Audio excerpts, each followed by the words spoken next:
大家好，我是克夏佛教中心的谢小金讲法师，是尊贵的三度固仁波切的弟子。那上一次我跟大家介绍了仁波切在马来西亚刚刚踏足马来西亚的时候所做的一些事情。仁波切在1992年在上师尊贵的拉提仁波切的一个指示下，也在获得就是通过多觉雄登护法降神神谕给予同样的一个指示后，仁波切决定遵从上师的一个忠告，就前往马来西亚弘法，就是为布康康村的僧舍建立僧舍筹款。那是92年的事情。那从92年开始呢，仁波切就开始就跟马来西亚这一块土地就开始结下了不解之缘。那上一次说到仁波切为了弘扬佛法，为了让自己跟弟子跟学生们更加亲近，为了让人们能够更靠近佛法，那仁波切甚至就减轻了，就在一年半的时间内，从110公斤减了整整30公斤。凭着他的个人的一个很坚持的一个毅力，严格的饮食控制和运动，那而且呢，说到做到就成了当时当红的男模特儿。那仁波切当然仁波切他的愿望，他的理想，他所想做的唯一的事情，除了闭关，那既然上师派他来弘法，那他就会全心全意的把佛法去尽量带给更多的人。所以除了那个时候就怎么说呢，就以模特儿身份来吸引更多在家众接触佛法之外呢，那仁波切另一个他常常用来就让人们更贴近佛法的方式，就是带弟子们去朝圣。那接下来呢，我会跟大家介绍一下好一些，就是主要是分享一些图片。那仁波切在过去的那些年里，怎么带每一个就是带领弟子们到不同的地方，就是一些佛教圣地去朝圣。那这里先给大家念一念。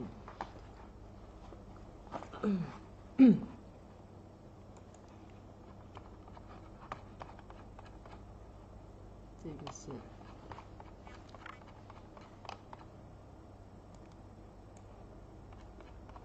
好的。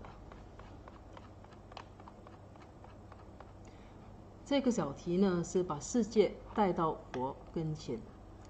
无论他在何处，正在做些什么事情，仁波切所做的每一件事，都旨在将人们带到佛跟法的跟前。除了喜欢随时随地分派佛像给大家之外，仁波切也喜欢带人们到佛陀、证悟者和精进修行的圣地朝圣。在马来西亚弘法的这些年里，仁波切带领过数百位马来西亚信众到各国的圣地朝圣，其中包括印度、尼泊尔、中国及东南亚地区。每一次出游，仁波切总是给朝圣者带来令人难忘的佛法开示、历史介绍和量身定做的祈愿文。此外，他也会将朝圣者带到具有成就的上师和大成就者跟前，使每一次的旅程都变成了不朽的经历。因此，跟仁波切到圣地朝圣，不仅仅是参观景点，更是一个能提升身心灵、唤醒我们潜在精神力量的全方位体验。那这里给大家看一看一些仁波切带弟子们去朝圣的一个图片。那时候是仁波切就是刚刚从当模特儿，就他当模特儿只是很短的时间，那过后呢就怎么说呢，就再去领回他的戒，就再穿上僧袍。这个是在菩提伽耶。那仁波切对僧人呢，尤其是年老的僧众呢，总是特别的尊敬。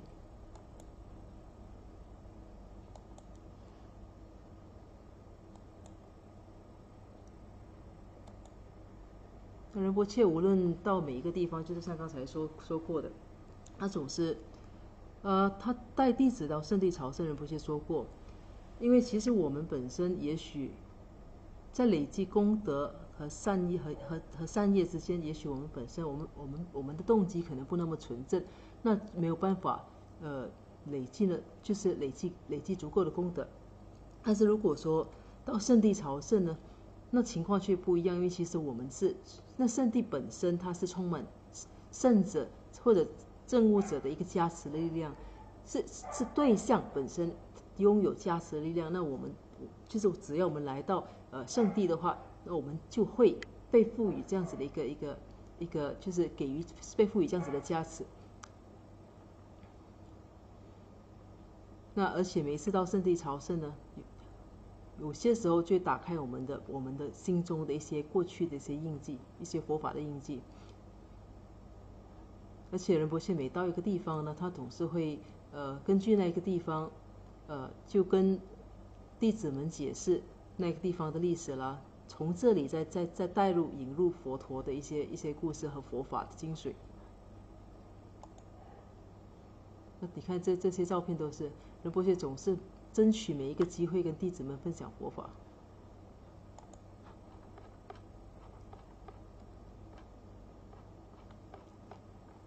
那现在的小题呢是菩提迦耶。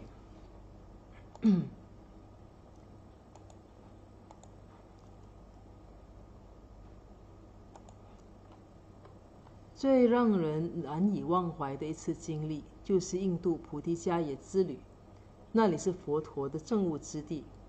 而当年佛陀静坐其下并取得圆满证悟的那棵菩提树，至今依然挺拔。除了祈愿、顶礼、慈善募捐外，这次在菩提迦耶的朝圣还发生了一些特别别出心裁的事情。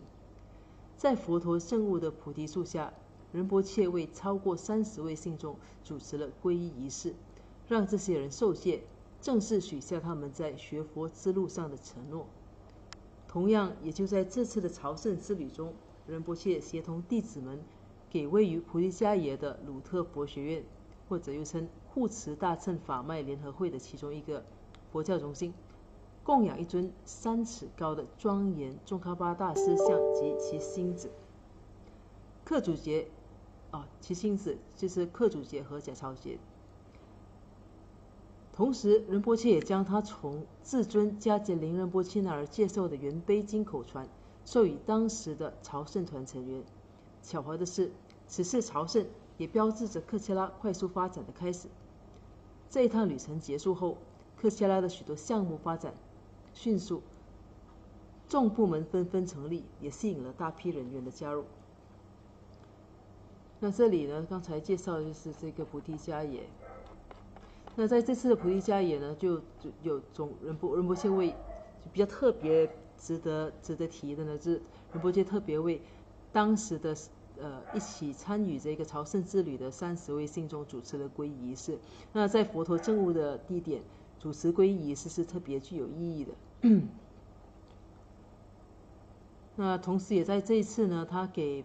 菩提迦耶的一个鲁特佛学院供养了宗喀巴大师和星子的佛像。那这里主要是给大家看照片。那这是仁波切在菩提迦耶给弟子们说法的一个景象。那给当地人加持。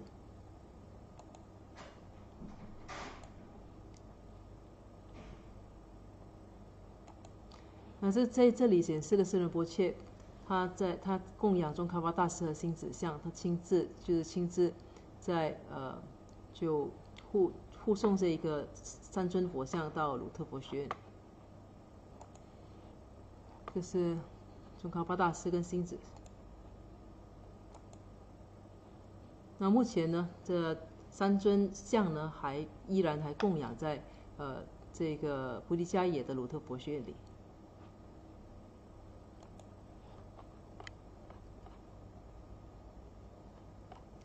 那接下来呢，仁波切在2005年带领另一群弟子呢，前往尼泊尔。这里给大家看一下当时的合照。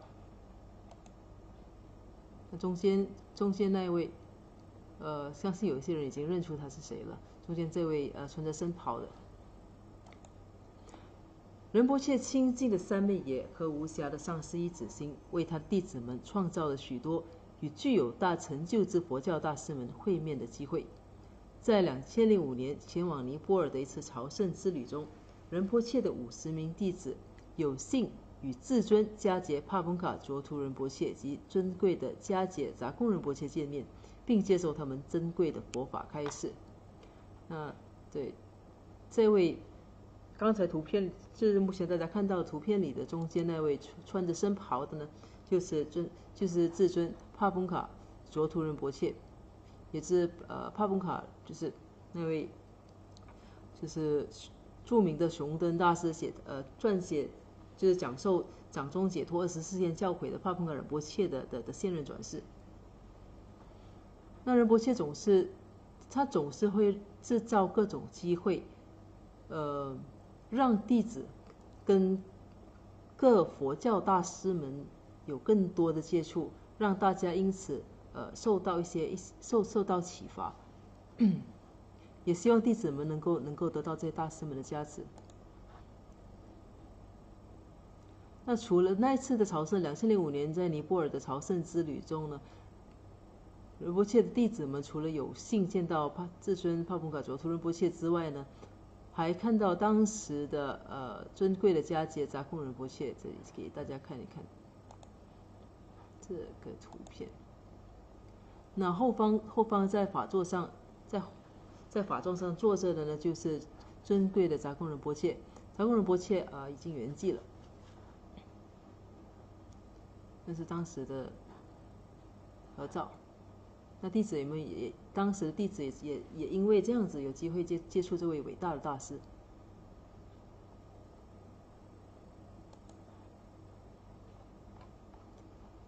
那接下来2005年，接下来就是到了2006年。2006年呢，仁波切在带领一众弟子到甘丹萨基寺。甘丹萨基寺。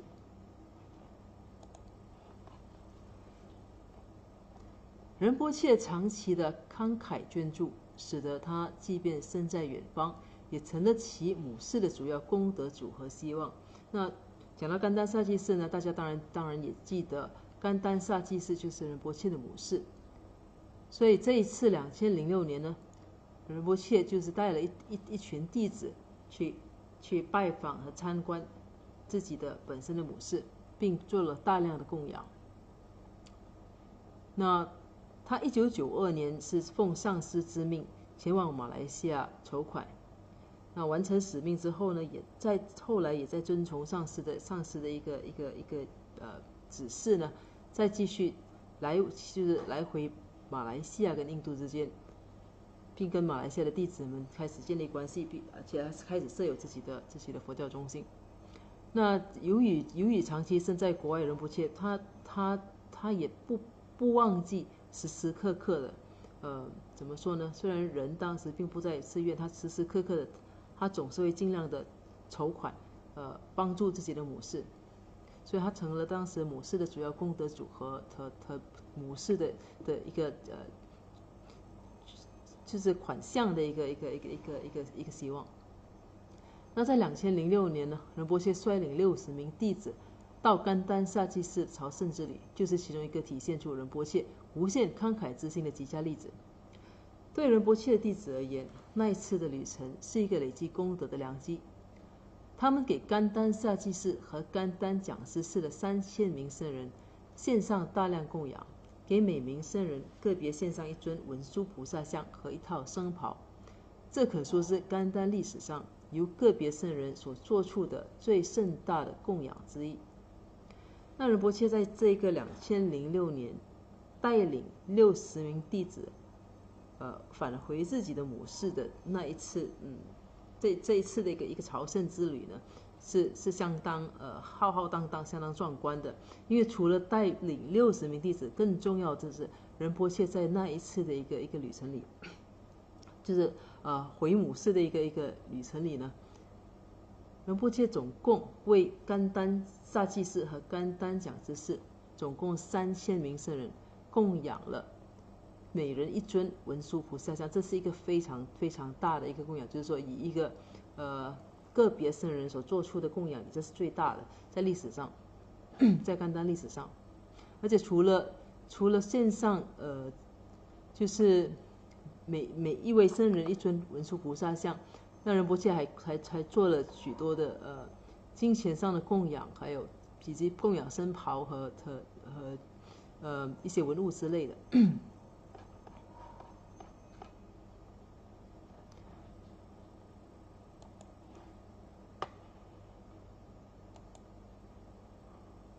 这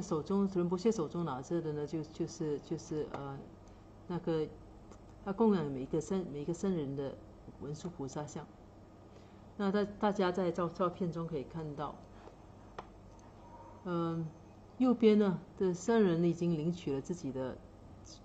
文殊菩萨像，而左边这里呢是僧袍的供养。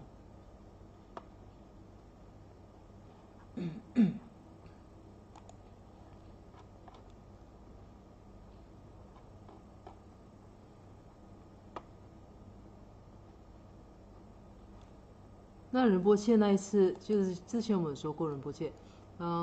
他由于他在印度的时候，长期都在帮助当地或者寺院附近的藏人和当地的印度人，所以那里的人呢，都十分惦记仁波切，所以仁波切怎么说呢？仁波切那一次回去，很多人也特别前去这好一些在家人也特别前去向仁波切致敬。那这个左上角的图呢，就是一些在家人向仁波切致敬。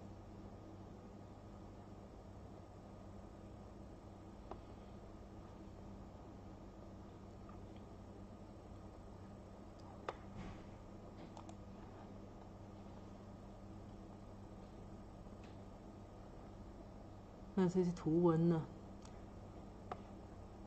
为了对他作为一名高僧所取得的成就表示肯定，布康康村的僧人们献给仁波切一顶班智达帽，象征他们恳求仁波切继续讲学。那这张右边的这张图呢？不是这张，这张图呢就是班智达帽，是甘丹萨济士的僧人供养给仁波切的。布康康村的僧人格鲁传承创始人宗喀巴大师是最初戴上此帽的人，在他的领导下，格鲁传承才得以延续。因此，这顶帽子意义重大，它象征着僧人们给予仁波切的高度评价。那同样的，在这一次的朝圣之旅呢，当然仁波切也再度的跟自己的上师的现任转世再度见面。那这位左边的呢，就是仁波切的根本上师至尊颂仁波切的现任转世。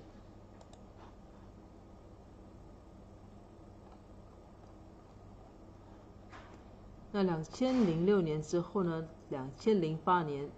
仁波切在带领弟子到尼泊尔进行朝圣之旅。那在2008年呢，仁波切带领60名弟子及佛教中心的朋友前往满布尘埃、繁忙喧闹的加德满都，到许多金刚瑜伽母圣地朝圣。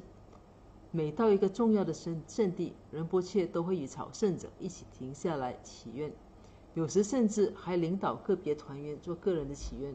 对很多人来说，这可能是他们接触佛法的第一步，同时也跟殊胜的金刚瑜伽母结缘，为日后进行更高的修行种下善因。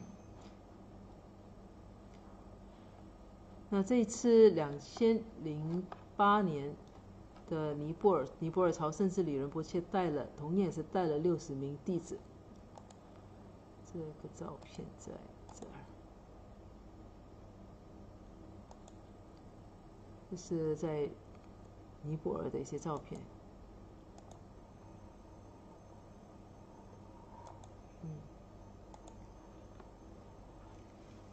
那左边这个照片呢，可以看到仁波切在就是向当地的一个妇女购买花圈，那供佛。仁波切常常就是每到一处呢，他只要有就是有佛庙啊、有佛像的地方，仁波切都会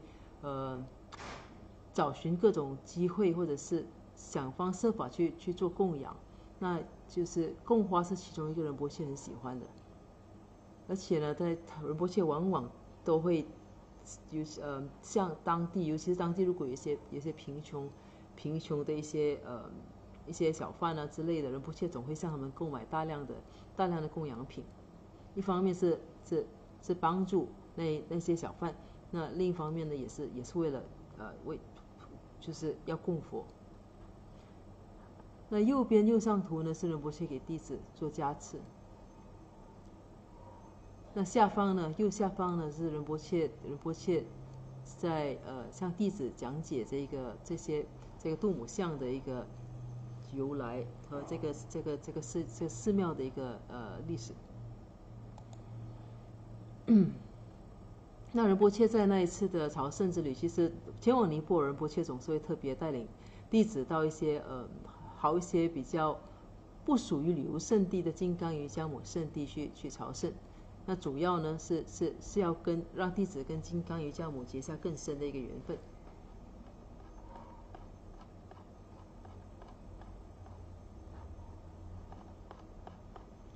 那同样呢，也就在这一次的朝圣，在这次的朝圣之后，那仁波切的弟子就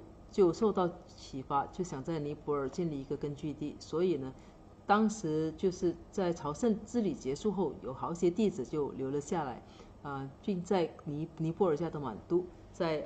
就是博达哈大佛塔的附近呢，就有了我们的克切拉自在坊。那是一个在加德满都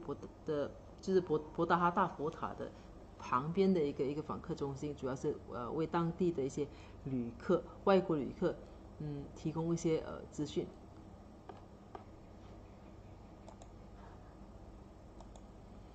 这个是博达哈大佛塔，那旁边呢，这些大家看到这个旗呢，那个就是当时就是那一次的2008年的朝圣之旅之后，仁波切弟子们就在当地就在博达哈大佛塔附近设立的克切拉自在坊。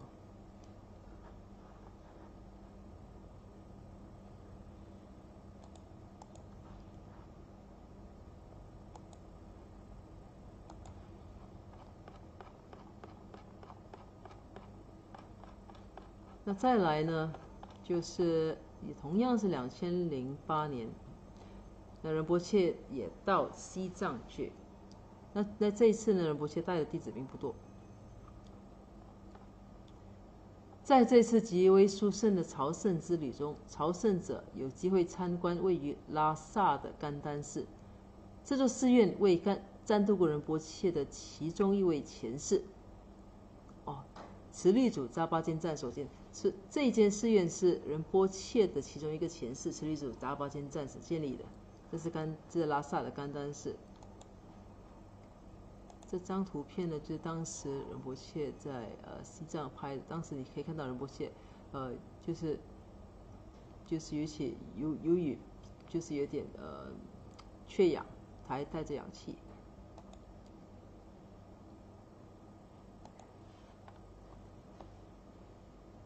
那这次的旅途呢，这些西藏的之旅呢，大家还参观了布达拉宫、大昭寺、桑耶寺、尼木县的杰吉寺和历代班禅喇嘛住系的扎什伦布寺。其中一个令人难忘的经历是，当仁波切步入尼木杰吉寺祈愿时，多杰雄登突然降神在一名正接受训练的神谕身上，迎接仁波切。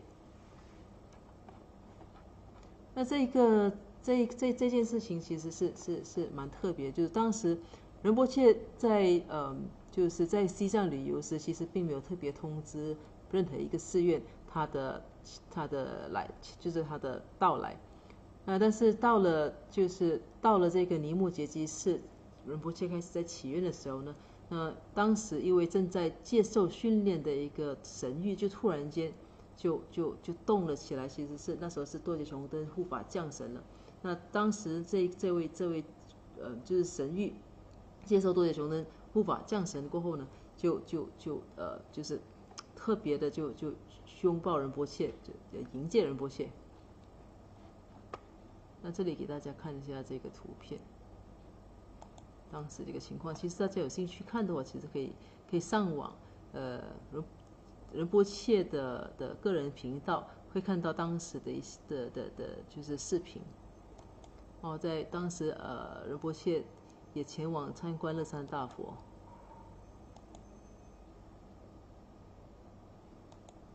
那这一张图片呢，就是尼木杰基寺的神谕，在突然间就是多杰雄登突然间降神，就拥抱和迎接仁波切。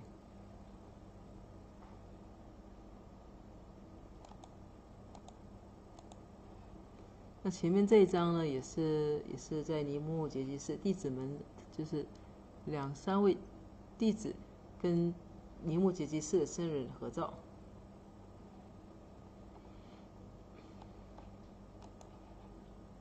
再来这一张呢，这个是在史上的第一座多杰雄登护法殿，也就是在拉萨的布丹康萨。仁波切也带领弟子前往参观。那就度过达巴坚赞的骨灰，就是他的就是他身体其实还保留在那个地方。那再来呢就是仁波切拜访位于拉萨的大昭寺。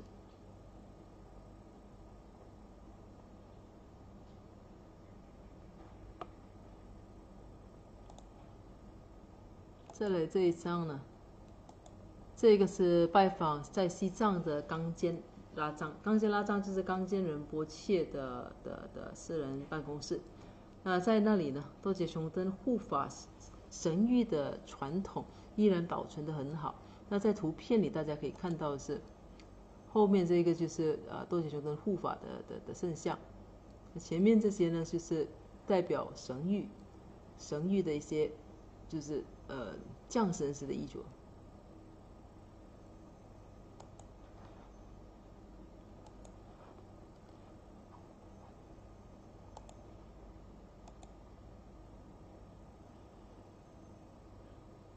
那这张图片也是在冈坚拉藏的，大家可以看到仁波切在向着冈坚仁波切的就是他的肖像信卡达。那旁边的左边这一个呢是至尊班禅第11世班禅大师。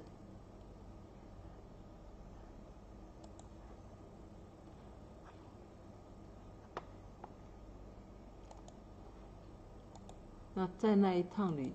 程中呢，仁波切也在历代班禅喇嘛住系的扎什伦波寺参观，就是参拜殊胜的多杰雄登像。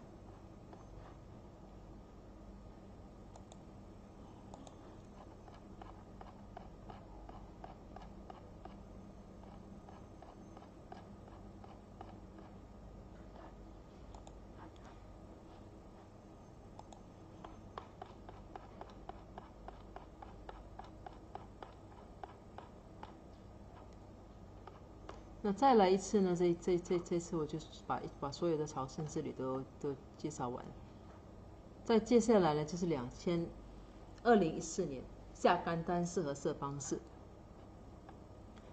下甘丹寺和色邦寺成立以来，仁波切一直都透过各种方式来支持这2座寺院，包括捐助所有在学僧人1年的课本和基本需要，供养老僧人药物和维生素，赞助诸如密集金刚及文殊菩萨的教诲与灌顶，供养大型佛像与赞助法会，甚至赞助下甘丹寺前住持堪树仁波切洛桑潘德最好的医疗照顾和治疗。2013年，仁波切给至尊迦杰次江卓图仁波切和尊贵的堪树仁波切洛桑潘德赞助了一场大型的长寿法会，祈求这些尊贵的佛法大师们能够继续常住在世及利益深重。2014年10月，仁波切的30名弟子前往印度的下甘丹寺朝圣，供养全世圣人700尊白度母像、僧袍和佛法书籍，回向和祈求赞都古仁波切长寿。正如同2008年给丹丹萨基寺所献上的供养一样，2014年给下甘丹寺的供养也可说是该寺历史上由个别僧人所做出的最盛大供养之一。那2014年，那其实就下甘丹寺大家都知道，下甘丹寺和舍邦寺其实是因为自从多杰琼登的一些禁令之后，从原本的甘丹萨基寺和色拉寺分离出来的两所寺院。那自从这两所寺院成立以来呢，仁波切一直都想尽透过各种管道来支持这些寺院，就是尤其是仁波切最在意的就是僧人们的教育、基本生活需要和教育。那仁波切呢，在2013年呢，还赞助就是给至尊迦杰次江卓图仁波切和他当时下甘丹寺的住持尊贵的堪树仁波切洛桑潘德赞助长寿法会。其实赞助长寿法会给大师们的用意，其实主要就是祈求大师们能够长久住世，能够长转法轮，这样子有更多众生能因此受益。那2014年的仁波切再一次就做出了一个很大的一个供养。那继2008年甘丹萨济寺的3000尊文殊菩萨像的供养之后呢，这一次下甘丹寺仁波切也供养了700尊白度母像、僧袍和佛法书籍。那这里接下去呢，都是一些当时的图片。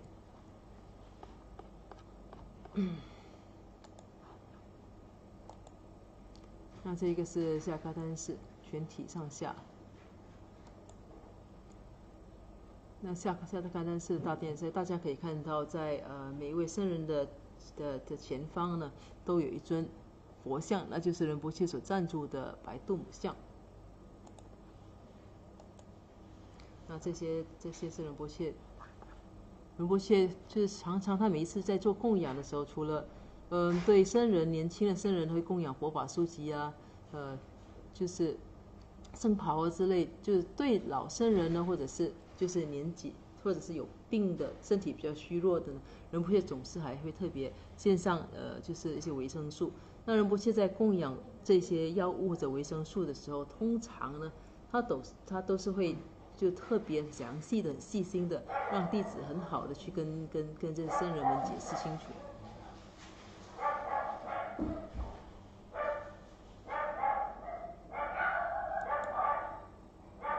那这也是当时的一些照片。那右下角呢，这位就是这个转过头来这位当时年纪还比较幼的一个仁波切呢，就是现任的卓摩格西仁波切。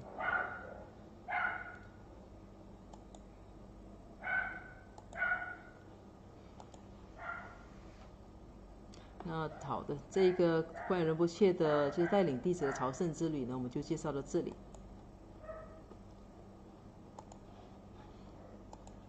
那看看这里，看看大家有什么样的一些问题，或者有什么东西要讨论的。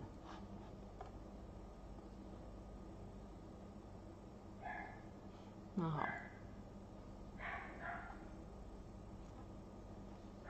那这个其实主要是一个就是一个朝圣的一个图片的介绍，所以我相信大家没有什么问题。那既然没有问题的话呢，我们先做一个回向来结束这个环节。如宝珍贵菩提心，未生出者愿生出，已生出之菩提愿，岂不退转倍增长？如保珍贵之空性，未生出者愿生出，以生出之空性保，其不退转，倍增长。愿以此修一切功德，利益所有众生，助法弘。显明至尊善慧名称是所示佛法心要诸圣教。我愿世世不离真上师，我愿随时享有圣正法，并于地道功德圆满后，迅速证得金刚持果位。愿我趁此善根力，速即成就上师佛，一切众生尽无余，悉令安置施佛地。愿于弘扬中喀巴法王正法理则记，直系障碍之征兆，一切顺缘悉圆满。我及他人之三世，依止相属二之意，祈愿善慧名称佛，教法永驻甚增长。愿昼吉祥，夜吉祥，昼夜60恒吉祥，一切事中皆吉祥。唯愿三宝常摄受。至尊上师身受永稳固，妙善法业普及遍十方，善慧教法聚光照三域，众生未尽其醒恒常住。好的，那这一节呢，我们就到这里结束。那谢谢大家。